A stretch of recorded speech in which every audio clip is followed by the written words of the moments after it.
ऐसी दीवार जिसे बनाने के दौरान चली गई थी 4 लाख लोगों की जान। जिस दीवार को बनने में लगे 2000 साल। दुनिया का सबसे बड़ा मैन मेड स्ट्रक्चर है ये दीवार। 7 अजूबों में भी है शामिल ये दीवार। सैकड़ों लड़ाइयों की गवाह रही है ये दीवार। मजबूती और वास्तुकला का बेजोड़ नमूना है ये दीवार।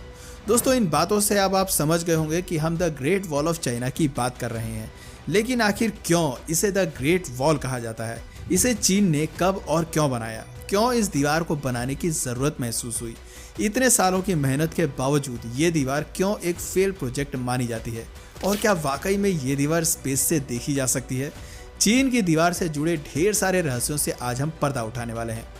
दोस्तों, the great wall of China world की सबसे लंबी दीवार है। इसकी टोटल लेंथ 21,196 किलोमीटर है। ये लंबाई इतनी है जितने में आप आधी धरती का चक्कर लगा सकते हैं। भारत में कश्मीर से कन्याकुमारी को 6 बार नाप दिया जाए तब जाकर इस दीवार की लंबाई की बराबरी हो पाएगी। इससे आपको आइडिया लग गया होगा कि ये दीवार कितनी लंबी है। यदि कोई शख्स रोजाना 40 किलोमीटर पैदल चलकर इस दीवार के एक छोर से दूसरे छोर तक जाना चाहे तो उसे 18 महीनों का समय लग जाएगा। यही कारण है कि आज तक सिर्फ 3 लोग ही इस पूरी दीवार का भ्रमण कर पाए हैं। यह दीवार कोई सीधी दीवार नहीं है और ना ही एक बार में ये पूरी दीवार बनाई गई थी, बल्कि ये तो कई टुकड़ों में मिलकर बनी है। आज भी इस दीवार के कई हिस्से तो एक दूसरे से पैरेलल हैं। कई जगह से ये दीवार ईंटों से बनी है तो कुछ जगहों से ग्रेनाइट और अन्य पत्थरों से। ये दीवार चीन के नॉर्थ साइड में बनी है और बर्फीले रेगिस्तान से लेकर येलो रिवर तक जाती है। इस दीवार को चीन के लोग स्टोन ड्रैगन कहते हैं, यानी पत्थर का एक ड्रैगन जो विदेशी आक्रमणकारियों से उनकी मदद करता है। बात चाहे वास्तुकला की हो या आर्किटेक्चर की, ये दीवार एक शानदार मास्टरपीस है। हर साल 1 करोड़ से अधिक टूरिस्ट चीन की दीवार का दीदार करने के लिए यहाँ पर आते हैं।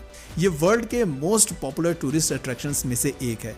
साल 1987 में इस दीवार को यूनेस्को ने वर्ल्ड हेरिटेज साइट का दर्जा दिया था और आज 7 वंडर्स ऑफ वर्ल्ड में भी ये दीवार शामिल है। इस दीवार का काफी हिस्सा ऊंची पहाड़ियों के बीच में बना हुआ है। कई जगह तो ऐसी है जहां पैदल पहुंचना भी दुर्लभ है। ऐसे में एक सवाल आता है कि सैकड़ों हजारों साल पहले इस दीवार को किस तरह बनाया गया होगा, और उससे भी बड़ा सवाल ये है कि इन दीवारों को बनाने की जरूरत ही क्यों पड़ी। इसके लिए हमें इतिहास के पन्ने पलटने होंगे।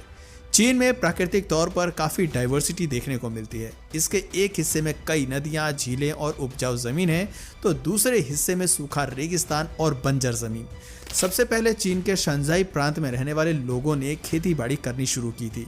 वो येलो रिवर के पानी से सिंचाई किया करते थे। चीन के पड़ोस में मंगोलिया, मंचूरिया और जिंगजुआंग जैसे साम्राज्य थे। इन इलाकों में बहुत उपजाऊ ज़मीन नहीं थी। यहाँ पर अधिकतर लोग नोमैड्स यानी कि चरवाहे